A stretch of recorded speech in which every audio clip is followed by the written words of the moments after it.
You search how to buy shares of Chalice Mining Limited, and Chalice is an Australia-focused mineral exploration and development company listed on CBOE AUS with the ticker CHN.ASX.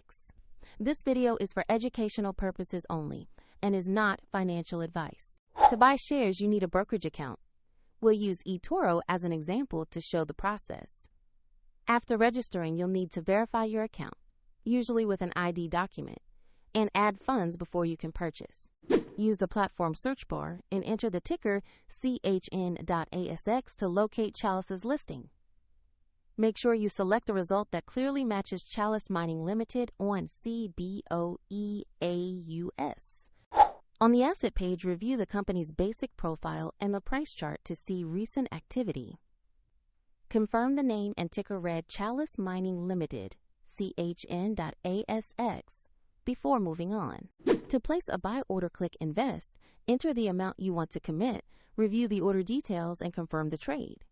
If the market is closed, the order may be queued or set as a limit, and if funds are insufficient, the platform will request you add money before it allows confirmation.